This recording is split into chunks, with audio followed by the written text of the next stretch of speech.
Pati, vamos a comenzar entonces nuestra transmisión. Aquí es que estaba para la transmisión. Entonces estamos haciendo preguntas sobre lo que hemos leído sobre la Confesión de Fe de Westminster. Entonces aquí va una pregunta, hermano. La pregunta es en el apartado 4 del capítulo 10. Habla de que dice, mucho menos pueden los hombres que no profesan la religión cristiana ser salvos de ninguna otra manera, aunque sean tan diligentes como para conformar sus vidas de acuerdo a la luz de la naturaleza y a las leyes de aquella religión que profesan. Y el afirmar y mantener que ellos sí pueden salvarse es muy pernicioso y debe ser detestado. Ajá. Mi pregunta va dirigida a esa última expresión, debe ser detestado. Ok. ¿En qué sentido debe ser detestado? ¿Podemos nosotros saber quiénes son aquellas personas y qué debería ser detestado? Claro, podemos saber quiénes son esas personas por la profesión de fe o la confesión de fe que tienen. ¿Ok? Segunda de Juan 2, del 9 al 11, dice que cualquiera que se extravía y no persevera en la doctrina de Cristo no tiene a Dios. Así de sencillo. El que persevera en la doctrina de Cristo, aquí la doctrina es el cuerpo de teología o el cuerpo de doctrina que contiene la escritura acerca de la persona de Cristo. O sea que el que persevera en ese cuerpo teológico de doctrina que está en la Biblia, ese tiene al Padre y al Hijo. Entonces, ese detestado sale de este versículo que dice que si alguno viene a ustedes y no trae esta doctrina, no le recibáis en casa ni le digáis bienvenido. Porque el que le dice bienvenido participa en sus malas obras. Entonces, detestado aquí significa que no podemos dar lugar a que esas personas vengan a influenciarnos con sus doctrinas que son condenatorias, ¿verdad? No podemos decirle bienvenido en nuestra casa. O sea, si esas personas no se arrepienten, no podemos llamarles hermanos ni amigos. Buenísimo. Ok, pastor, digamos en ese caso sería, vamos, yo estoy comenzando mi proceso, qué pena, estoy comenzando mi proceso ¿Sí? y bueno, estoy en camino de la iglesia y toda mi familia es católico romano y muchas veces me envían como oraciones o traen a padres a la casa y todo, y pues yo me voy al cuarto o me voy de la casa por un tiempo mientras pasa eso. Ahí estaría haciendo bien, sí, orando bien. Sí, pues no debemos dejar que ellos sean un factor de influencia para nuestras vidas. O sea, yo puedo respetarlos en cuanto a que ellos serán responsables delante de Dios por lo que creen, ¿verdad? Y un día van a ser condenados. Pero yo si los amo, debo de predicarles el evangelio que profeso. O sea, toda mi familia, por ejemplo, era católica romana. Y como yo los amo, amaba a mi padre, amo a mi mamá, a mis hermanos. Siempre que tengo oportunidad o que tuve oportunidad con ellos, les prediqué acerca de Cristo y les llamé al arrepentimiento. Y les hice ver que la confianza que ellos tenían era vana y que la religión que profesaban les iba a conducir al infierno. Lo hice con amor, muchas veces con lágrimas, pero siempre lo hice y sigo haciéndolo, ¿no? Cuando voy en Navidad o así que nos reunimos siempre aprovecho y aun cuando oro, ruego para que ellos sean salvos porque les amo. Así que yo quiero ser para ellos una influencia en sus vidas. Pero si ellos quisieran atraerme hacia su religión o quisieran convencerme, yo no le puedo decir a esa enseñanza bienvenida. Entonces, si tengo que, obviamente, nunca contesto sus mensajes si me mandan cosas de la Virgen. Ellos ya saben lo que pienso de eso. Si me están hablando y los invito a mi casa y están hablando sobre el tema, entonces yo simplemente les digo que no, que ese tipo de enseñanza los va a condenar y que pues no estoy dispuesto a recibir ningún tipo de instrucción de parte de ellos, que ellos están en la mentira y realmente no es que yo esté en la verdad, sino que Dios es verdad y ellos han hecho mentiroso a Dios porque están negando el testimonio que Dios ha dado sobre su Hijo en la Escritura. Entonces, si ellos están dispuestos a leer conmigo la Biblia, la leeré con ellos, pero si no, entonces no les puedo decir bienvenidos. ¿Te queda claro, hermano? Sí, pastor, muchas gracias. Ok. Muy bien, preguntas sobre los capítulos del 11 al 15, al 16. Si tienen. Pastor, buenas tardes. Hola, buenas tardes. Yo tengo preguntas, pero todavía de lo del decreto de Dios. Pues mi hija y yo hemos estado leyendo sobre esto y pues nos surgieron unas dudas. En cuanto, bueno, lo que vimos hoy es que la palabra pues obviamente dice que somos salvos por su gracia y esto es un don de Dios, pues no es de los hombres ni por obras. Y bueno, y que los que van a ser salvos son porque confiesan que Jesucristo es el Señor, pues por la fe, y eso será lo que les da la vida eterna. Pero pues también vimos que según el decreto de Dios y según lo que Dios ha determinado, pues hay unos que Dios eligió desde antes de la fundación del mundo y que a otros hombres pues ha endurecido sus corazones y los entregó a su pecado, como dicen Romanos, y a sus concupiscencias. Entonces, en este caso, muchos que no han creído en Cristo a través del Espíritu Santo podrían decir, pues ahí no hay justicia, porque entonces si Dios a unos los entregó a condenación y a otros los salvó, entonces, pues mi hija dice, entonces, ¿cómo va a ser el juicio de Dios? ¿Y cómo puede decir uno que es justo si ahí vemos que Dios tuvo preferencia por unos y no por otros? Eso es una buena pregunta, ¿no? De hecho, Pablo se anticipa a esa pregunta que tú haces. Pablo está pensando en ti cuando escribió Romanos 9:14.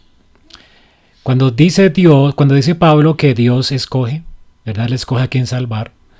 De hecho, él dice que aborreció a Esaú y amó a Jacob, y Dios fue libre en escoger a quien salvar. O sea, la elección de Dios es libre. La pregunta que Pablo hace a los que están leyendo su carta es, ¿qué diremos? ¿Hay injusticia en Dios? Dios es injusto, ¿por qué no salvó a todos? ¿Ok? Y Pablo responde, en ninguna manera. ¿Ok? Porque no se trata de justicia, se trata de misericordia.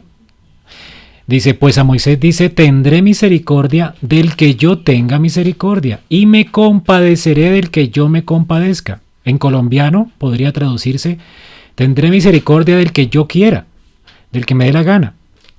Y me compadeceré del que me dé la gana. Yo soy libre de compadecerme, de tener misericordia del que quiera. ¿Por qué me dicen injusto? Si fuera por justicia, todo el mundo tendría que ser condenado. O sea que Dios no es injusto, más bien Dios es muy misericordioso. Más bien tendremos que darle gracias a Dios porque nos eligió sin merecerlo. Y no nos aplicó la justicia a todos. Entonces no podemos llamar a Dios injusto porque Él escoge a unos salvar y a otros los dejan sus pecados. De ninguna manera, Dios no es injusto. Dios es muy misericordioso porque tendría que habernos condenado a todos. La pregunta no es por qué no condenó a todos, sino por qué me salvó a mí. Sí. ¿Te queda claro, hermana? Sí, pastor. No se trata de justicia, se trata de misericordia. Amén, sí, pastor. Gloria a Dios. Entonces, en cuanto también al decreto, yo tengo una duda.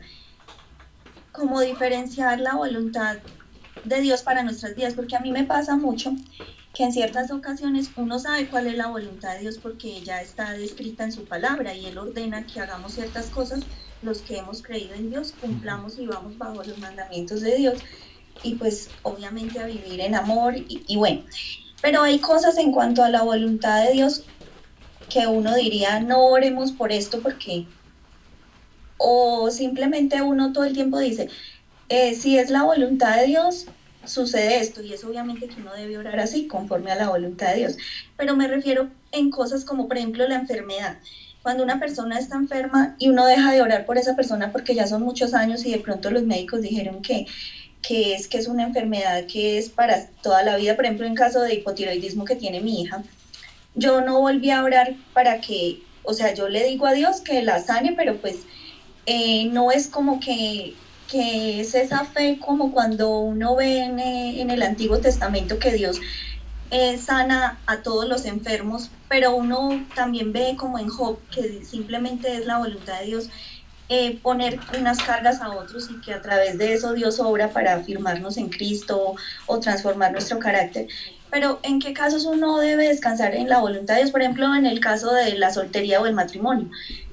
Yo ya no oro, por ejemplo, por tener un esposo, yo simplemente digo, no, es que es cuando la voluntad de Dios, si me lo quiere dar, me lo da, si no, no, y igual yo descanso en eso. O en otras cosas, ¿cómo saber?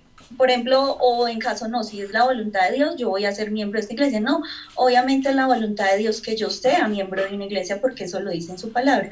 Entonces, como en qué casos uno como que se vuelve tan místico o deja otras veces de orar por lo que sí debe orar y descansa en la palabra de Dios. O sea, en el decreto de Dios uno creería que Él ya lo ha decretado todo y que Él ya determina todo. Entonces, por ejemplo, no voy a orar por esta persona porque pues si Dios quiere la salva, porque si está dentro de los elegidos.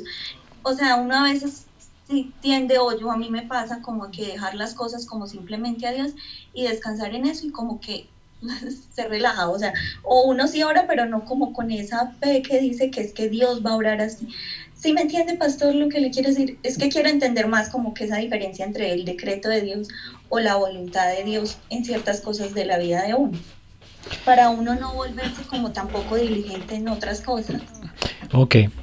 Bueno, Dios presenta acerca de su voluntad, nos da dos caras de la misma moneda. Dios tiene una voluntad que ha revelado en su palabra, que es lo que nosotros debemos hacer y está claramente expuesto en su ley. Es lo que Dios quiere, cómo quiere que vivamos. La voluntad de Dios, por ejemplo, es nuestra santificación, que le temamos, que vivamos para su gloria, cumpliendo sus mandamientos, y los mandamientos de Dios son muy claros, ¿no?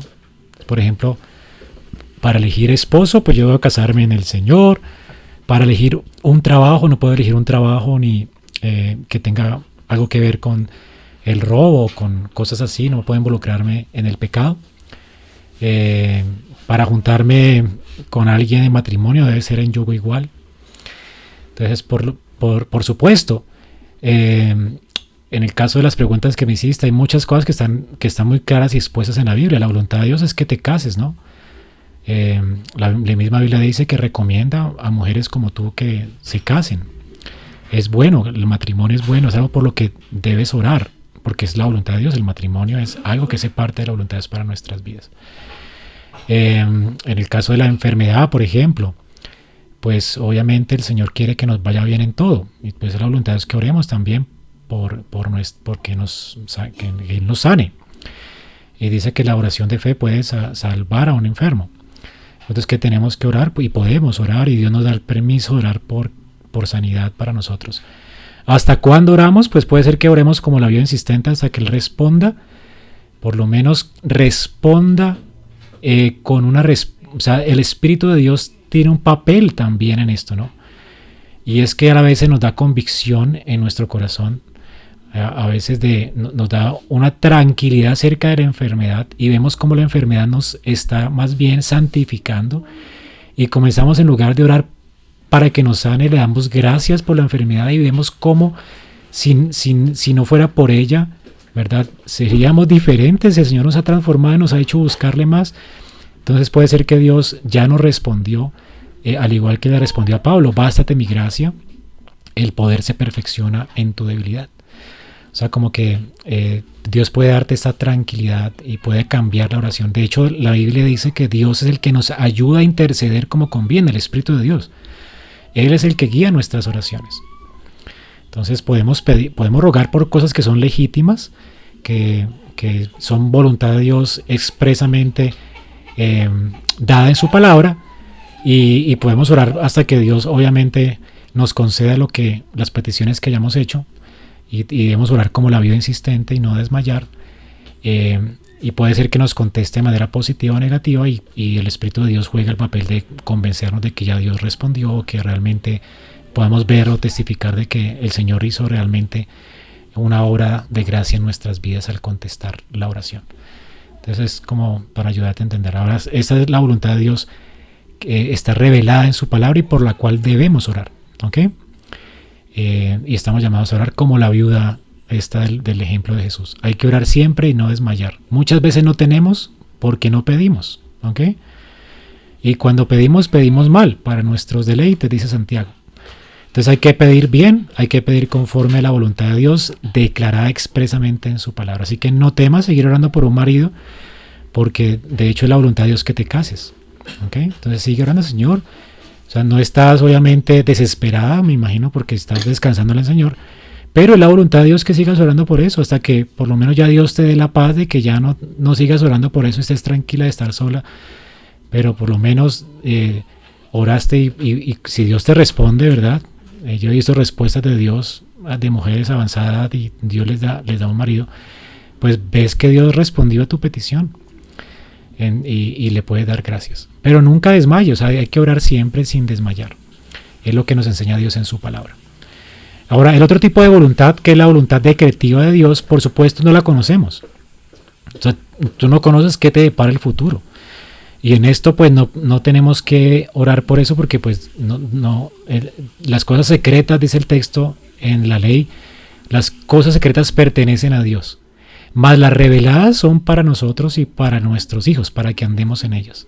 Entonces hay que orar es por las cosas que Dios nos ha revelado, por las promesas que Dios nos ha hecho, por lo que sabemos que está claramente expuesto en la Biblia, que no es pecado y que Dios instituyó, ¿verdad? Como el trabajo, el matrimonio, pues hay que orar por trabajo. Claro que hay que orar porque Dios nos dé un trabajo, porque eso es la voluntad de Dios, que trabajemos, que nos casemos, que estemos en una iglesia, claro que sí. Y también te ayuda mucho el Salmo 19, que dice que la palabra de Dios es verdad y la palabra de Dios es fiel. Y el testimonio de Dios es fiel, que hace sabio al sencillo. Mientras tú más leas tu Biblia, tú vas a adquirir mayor sabiduría. Somos necios nosotros. Mientras más lavemos nuestra mente con la palabra de Dios, tú más vas a conocer el carácter de Dios y más vas a poder tener certeza de cómo actuar, qué es la voluntad de Dios y cómo orar. Porque la palabra de Dios te va a hacer sabia. Te va a hacer sabia en el sentido en que vas a poder conectar los mandamientos de Dios con las circunstancias de tu vida. ¿Ok? Y si no lo puedes hacer en medio de nuestra necedad o nuestra inmadurez espiritual, podrías echar mano a lo que la Biblia dice, ¿no? En la multitud de consejos hay sabiduría. Así que si tienes incertidumbre de cuál es la voluntad de Dios para tu vida, podrías preguntar a hombres sabios en la iglesia que te pudieran ayudar con la sabiduría que Dios les ha dado en la medida en que avanzan en la vida cristiana, para saber discernir cuál es la voluntad de Dios en ciertos aspectos que una a veces no puede discernir bien. Entonces, para eso muchas veces yo me siento necio en mi madurez. Yo todavía soy un joven pastor. Yo no sé muchas veces qué hacer en la iglesia y tengo que preguntarle a hermanos maduros que me llevan años en el ministerio para que me ayuden, y pregunto a 2, 3 pastores más ancianos que yo para que me ayuden a discernir la voluntad de Dios en ciertas cosas que no están expresamente dadas en la Escritura, ¿verdad? Así que ellos han leído más Biblia que yo y Dios les ha dado a ellos más sabiduría para poder aplicar la Biblia en ciertas circunstancias de las cuales yo me siento incapaz. Espero esto pueda tener sentido para ti. Sí, mucho, pastor, muchas gracias. Uh-huh.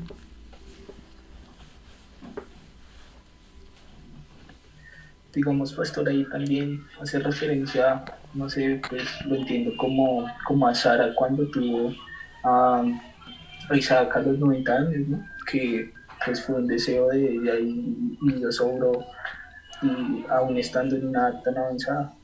Claro, y no solamente era un deseo legítimo de tener hijos, pero también era una promesa de Dios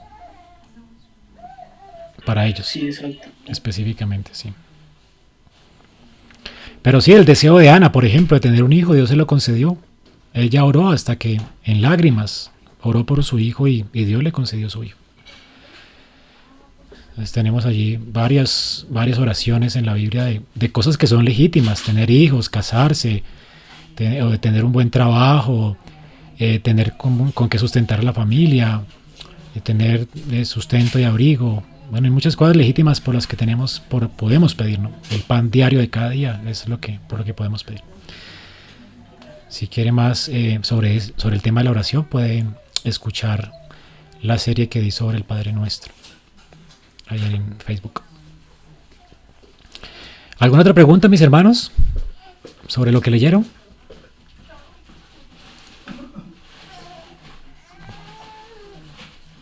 Los primeros 16 capítulos de la confesión. Este tiempo básicamente es para ustedes. Tienen que leer la confesión y tienen que preguntar, pues por supuesto, las preguntas que quieran hacer. Aquí las respondemos. Entonces es un tiempo para ustedes. Más que yo exponer, es un tiempo para yo responder. Porque ustedes quieren conocer la iglesia. La idea es que lean la confesión y pregunten si hay algo sospechoso, raro, extraño que ustedes no entiendan. ¿Ok?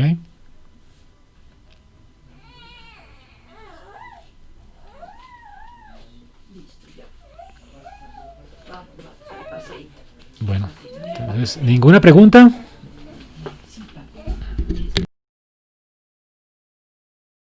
Cuéntame. Pues no tengo en sí una pregunta porque me parece que esos capítulos son bastante claros de la manera como están escritos. Me pareció, esto ya lo habíamos tratado cuando estábamos viendo la confesión de Heidelberg, pero pues salta a la vista porque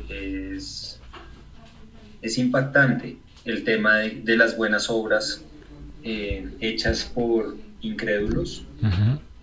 No son buenas finalmente. Uh-huh, uh-huh. Y entonces venía a mi mente algunos pasajes de la escritura. Por ejemplo, hay un proverbio que dice que los hombres creen que sus caminos son buenos, pero Dios pesa los corazones. También pensaba cuando Noé dice que él era íntegro y que halló gracia delante de los ojos de Dios. Entonces, pensando esto, yo decía, bueno, desde nuestra perspectiva humana quizás no podemos determinar o podemos decir que si no hay fe en las obras, pues no son buenas, pero quizás Dios pueda ver con agrado algunas obras de ciertas personas que no han venido a la revelación completa de su Hijo, ¿no? ¿Tú qué piensas de esto que reflexiono así como a grandes rasgos? Sí, pues lo que la Biblia dice, enseña es que en nosotros, por ejemplo, cualquier obra que nosotros hagamos, si no hay amor, toda obra es como un címbalo que retiñe. Es fastidiosa delante de Dios. O sea que Dios no la recibe como buena. ¿Ok? Dice que todo lo que no proviene de fe es pecado. O sea que si tu obra no está acompañada de la fe, de saber que como siervo inútil lo que hiciste fue lo que te tocaba hacer, y con la confianza de saber que solamente esa obra es recibida por lo que Cristo hizo por ti, entonces realmente esa obra es un pecado. O sea que tampoco, ¿verdad? Y por supuesto, dice que todo lo que no proviene, pues lo que no es hecho para la gloria de Dios, pues obviamente también está mal. Entonces, o sea, Dios no puede recibir con agrado ninguna obra. Por eso la única persona de la cual Dios se complace es de su Hijo. Él dijo, de la única cosa que Dios se complace es del Hijo. Este es mi Hijo amado, en quien tengo complacencia. Sí. Cuando en Juan 3 dice Jesús que, bueno, que todo aquel que hace lo malo no viene a la luz porque no quiere que sus obras sean reprendidas, castigadas, más el que practica la verdad viene a la luz para que sea manifiesto que sus obras son hechas en Dios. Sí, más el que practica la verdad quiere decir que es todo aquel que ha depositado su fe en Cristo. Son dos indicativos, ¿no? El que practique la verdad es el que practica la verdad, está indicando. Es decir, dos indicativos. Hay dos tipos de personas, aquellos que practican la verdad y aquellos que están andando en tinieblas. O sea, son dos indicativos. No son dos cosas para obtener algo. Entonces, el que practica la verdad está evidenciando que es salvo, por supuesto. Y por eso viene la luz, porque él no tiene temor de Dios. Él quiere, de hecho, que sus malas obras sean expuestas para arrepentirse, para seguir viviendo para Dios y para seguir practicando la verdad. O sea que, naturalmente, alguien que ha nacido de nuevo se expone a la luz.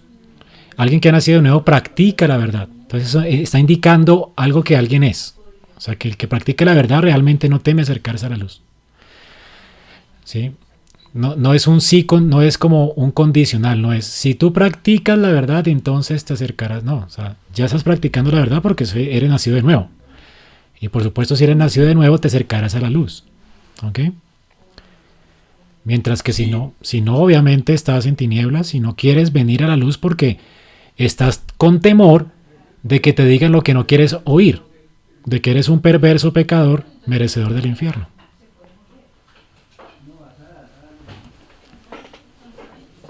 Buenísimo. Gracias.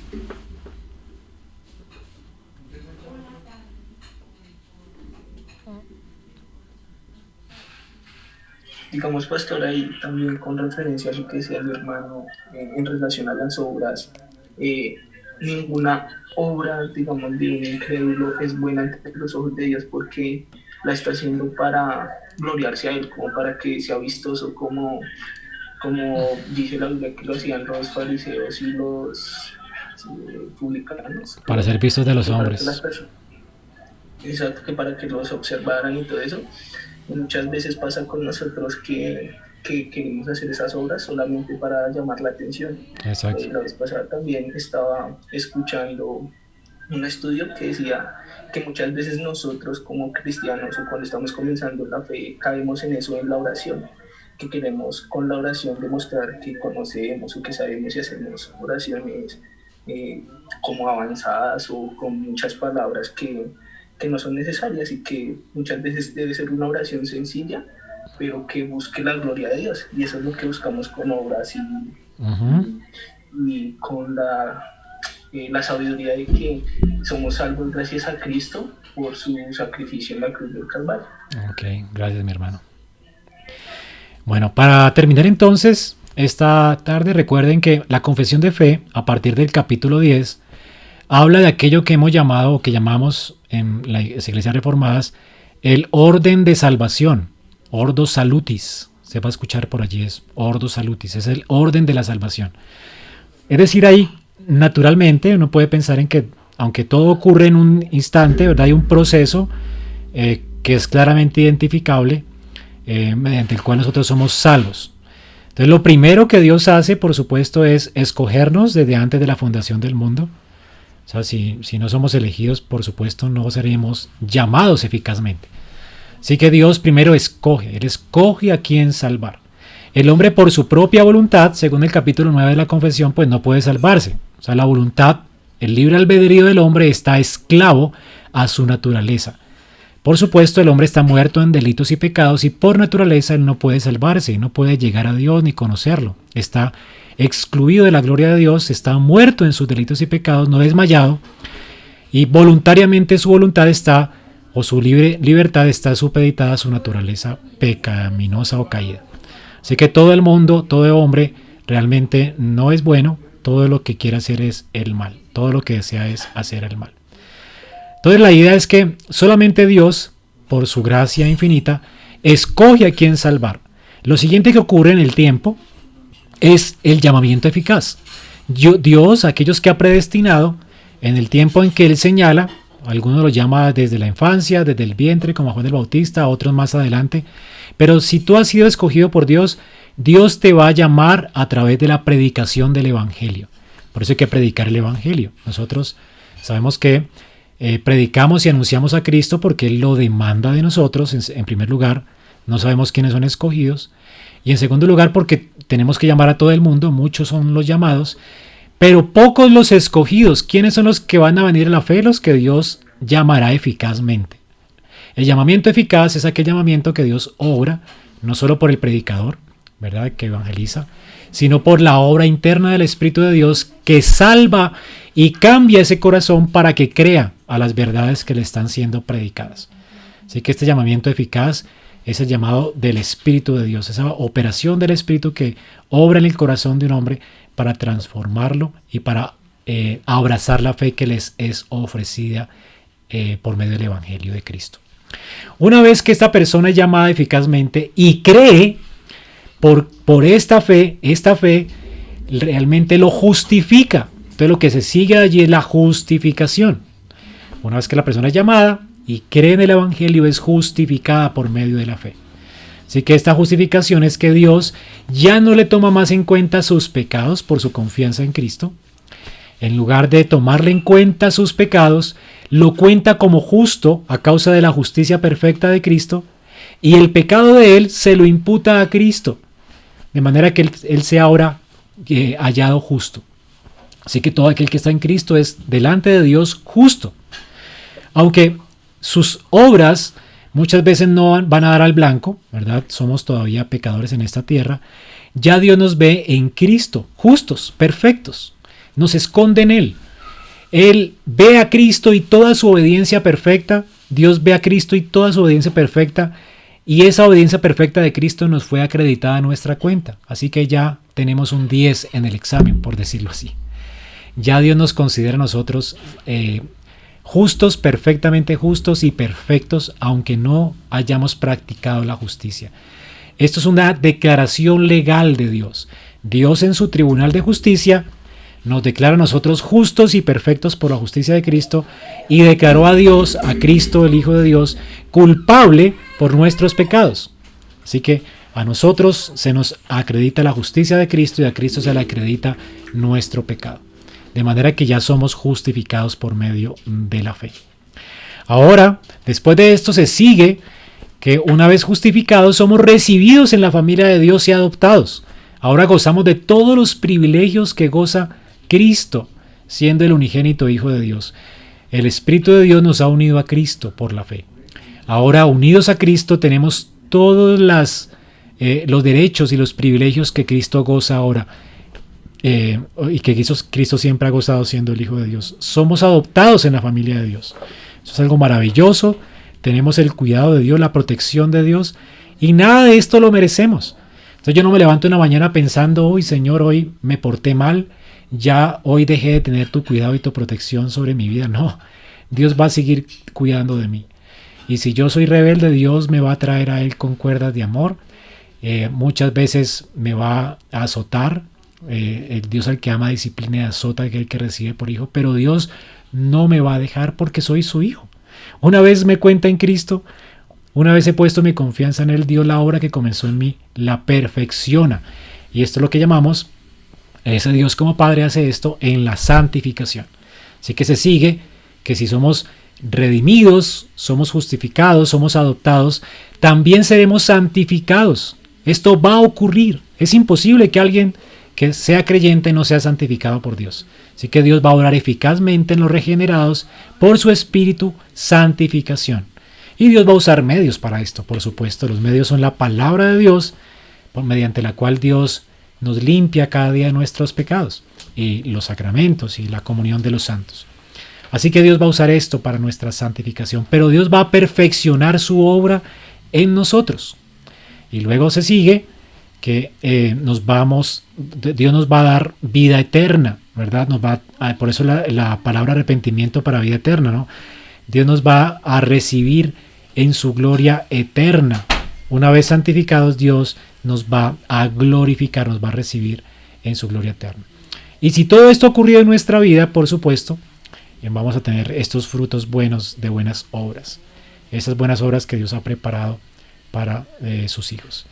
Por supuesto, nosotros como santos, salvos por la gracia, vamos a ser preservados, o Dios va a perseverar en nosotros hasta que lleguemos a esta gloria celestial, a esta vida eterna. Y esto es lo que leyeron ustedes en la confesión de fe. Esto es lo que confesamos como iglesia. Dios no fracasa en su salvación. Dios a quien salva siempre lo atrae a Él. Nadie lo va a rechazar. Ninguna persona que Dios ha escogido salvar lo va a rechazar. Todos van a creer. Todos van a ser perfeccionados. Todos van a ser santificados. Todos van a ser glorificados. Todos van a dar frutos de buenas obras. Porque Dios va a perseverar en ellos. O sea que la perseverancia de los santos debe ser llamada la perseverancia de Dios en los santos. Dios por su Espíritu nos va a sostener hasta el final, hasta que lleguemos a su gloria. Así que Dios no va a fracasar en el cielo, no hay lágrimas, ¿verdad? Aunque muchas veces nosotros contristemos al Espíritu de Dios, Dios no va a fracasar en nosotros, Dios nos va a redarguir de pecado, nos va a traer con cuerdas de amor a Él, nos va a disciplinar, ¿verdad? Pero realmente Dios va a traer juicios temporales sobre nosotros, pero Dios no nos va a abandonar. Dios la obra que comenzó en nosotros la va a perfeccionar hasta el día de Jesucristo. Allí termino entonces un repasón de lo que ustedes leyeron hasta el capítulo 16-17 de la Confesión de Fe. Para la próxima semana tenemos entonces del capítulo 18 hasta el capítulo 25. ¿Ok?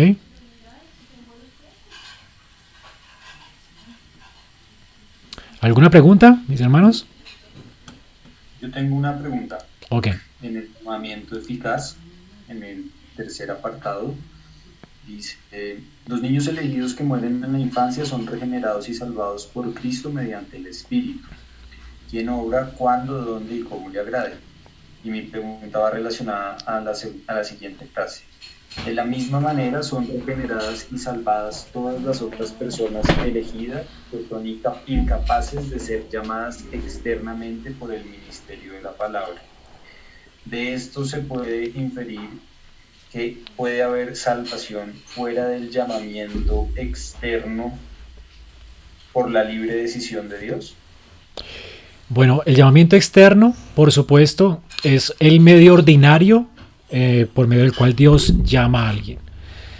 Pero pues un feto, por ejemplo, un niño que esté ya todavía siendo embrión, pues ya es una persona que necesita ser salva y contada en Cristo, ¿no? Ahora entendemos que a todos los elegidos Dios va a salvar, por supuesto. Confiamos en que Dios puede salvar a este embrión. El salmista dice: mi embrión vieron tus ojos. Así que si va a salvar a este embrión, tiene que salvarlo en Cristo, pero lo salva sin el llamamiento eficaz, que es el medio ordinario por medio del cual salva. O si, por ejemplo, nace el muchacho y esta persona es incapaz de pensar por sí misma. Hay muchas personas que nacen con retrasos graves, ¿verdad?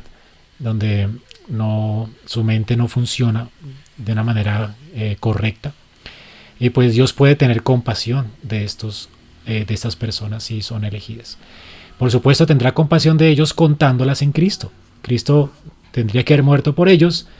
De alguna forma Dios les da la capacidad de poder confiar en Él y Dios les dará a ellos vida eterna solamente en Cristo. Eso es lo que la confesión está diciendo, ¿no? O sea, que todo el que es elegido por Dios, aunque no tenga la capacidad mental de poder aceptar el Evangelio, o no haya nacido para aceptar el Evangelio, Dios puede tener misericordia de ellos y contarlos en Cristo y de alguna manera hablar en sus corazones para salvarlos. Y eso me hace pensar que podría abrirse la posibilidad de que aquellos pueblos donde no ha alcanzado o no ha llegado la palabra en este tiempo o en tiempos en el pasado, también pudieron haber habido y pueden haber elegidos a los cuales no sean llamados por ese llamamiento externo, ¿no? Sí, gracias a Dios por la palabra de Dios, porque ella te cierra ese camino. O sea, aunque David puede orar a Dios por su hijo y darle gracias a Dios porque sabe que lo va a ver en gloria a causa de que es un hijo del pacto, o sea, todos los hijos escogidos, de los hijos nacidos de nosotros, pueden tener esperanza de salvación. La misma Biblia te cierra el camino para pensar eso cuando Pablo asegura en su carta a los romanos: ¿cómo irán si nadie les predica? O sea, él mismo dice: no hay otro nombre debajo del cielo en quien podamos ser salvos sino Jesucristo. O sea, ¿cómo se van a salvar si nadie les predica? ¿Cómo irán? O sea, por eso dice: bienaventurados los pies de los que anuncian la paz. O sea, para que la gente se salve tiene que la paz ser anunciada.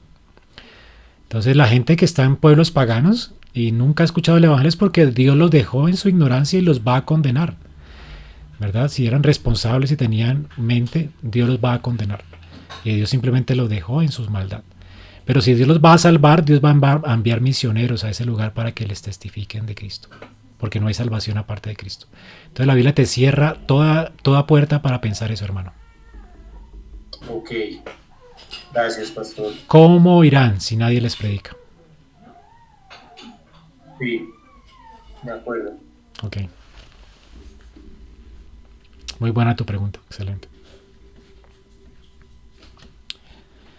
Muy bien, mis hermanos. Buen provecho en su almuerzo. Que Dios les bendiga y nos vemos entonces más tarde si Dios lo permite. Espero que el Señor bendiga su palabra y sus vidas en este tiempo.